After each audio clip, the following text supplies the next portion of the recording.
Hello, everyone.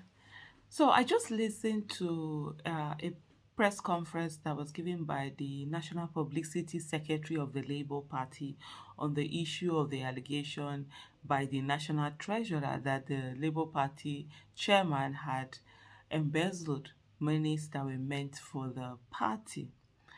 And surprisingly is the fact that what came out of that whole address that he did was that the national treasurer has now been suspended for at least 6 months by the National Working Committee of the party, that the National Working Committee of the party came together and had an emergency meeting on the 13th, on the night of the 13th of February.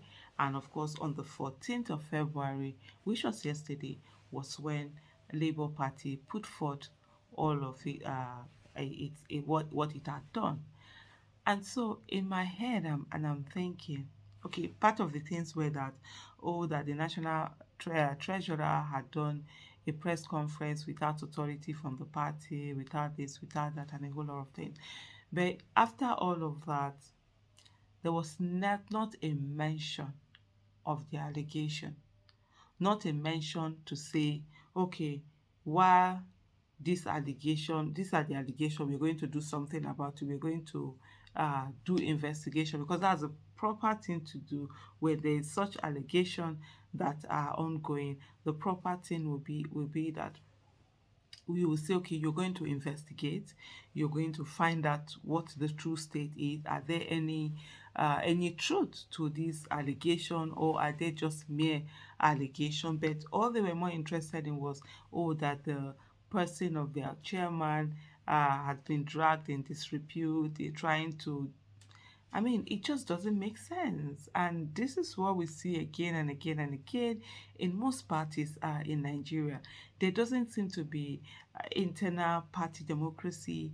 There don't seem to be processes and procedures in place for things to be done.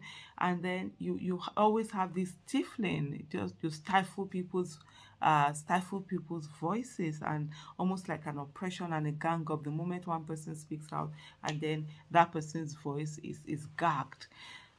That shouldn't be. That's not the way things should be. And I think the way that the Labour Party has gone on this, it's not the way to go at all. That's not the way to go. Put in proper investigation, start an investigation into this whole matter. It's not just usual, we suspend you, you are no more in this party kind of a thing. That doesn't make the whole allegation go away. These are issues, these are serious allegations. If you say they are lies, fine and good.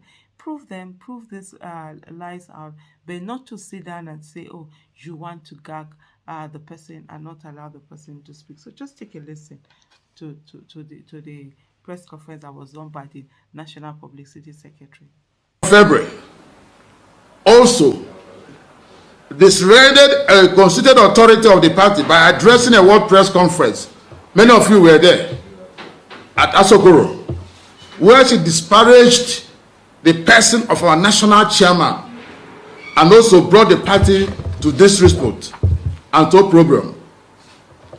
Not satisfied with the public humiliation, the national treasurer on the following day appeared on a Rise television program to further disrepute the party and misinformed millions of viewing public on internal affairs of the party against the rules and regulations of the party. Convinced that the national treasurer is on a mission to stifle life out of our very cherished party, an emergency NWC was summoned last night, yesterday, being the 13th of February. Arising from the meeting, the NWC set up a disciplinary committee to try the national treasurer for bringing the party to disrespect. At the meeting held Tuesday evening, February 13th, that yesterday, in Abuja, in exercise of its power as contained in the party's constitution, with the intention of a fair hearing, the NWC extended an invitation to the national treasurer to appear before it today, being Wednesday. on or before the hours of 10 a.m., giving her 12 good hours to make up her mind to appear, to discuss the development.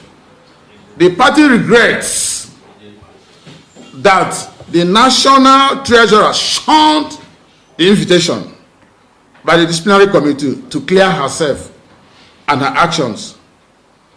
We see this as an affront on the party leadership and millions of our members who are watching on how their party's image, which they have labored hard to build, is trolled by one ingrate.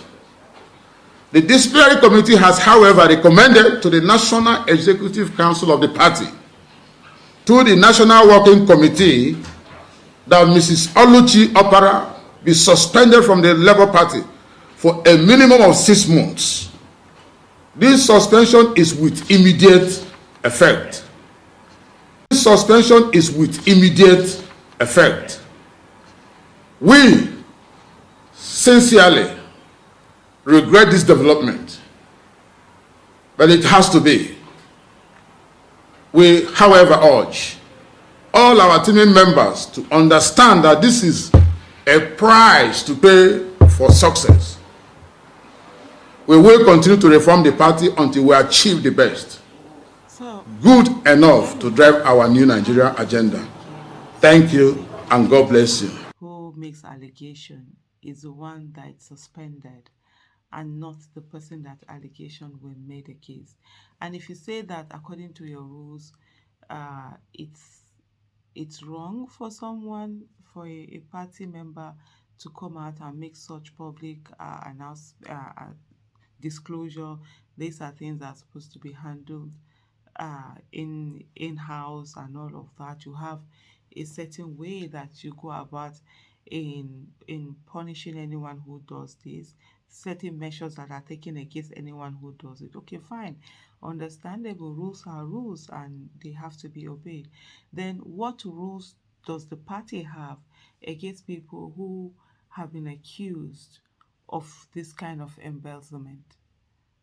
I mean, there must be something in place, because when you have human beings, of course, such rules have to be there, irrespective. And so, what I didn't hear any mention of what they were doing, either to the party chairman or what they were going to do. It's just focus on this whole issue of this the treasurer, and that's it, on what she has said, rather than what action, what is the follow up from what she has said, what is being done from what she has said, to ensure that a proper investigation is done, the right thing is done, and such things. It's honestly, I'm like looking at this now, I'm thinking, wow. One thing I'll repeat here that I've constantly been saying to Nigerians: we need to get involved in politics. Politics is too serious for us to leave to anyhow people. We have a situation whereby politics have been left for people who politics is just their main job. They don't have second job. A good number of them don't have second jobs. And so all of these things happen. We need people that have that competence, character, capacity, that money doesn't matter to them, to really be in politics if we want to see good governance for every one of us. Thank you.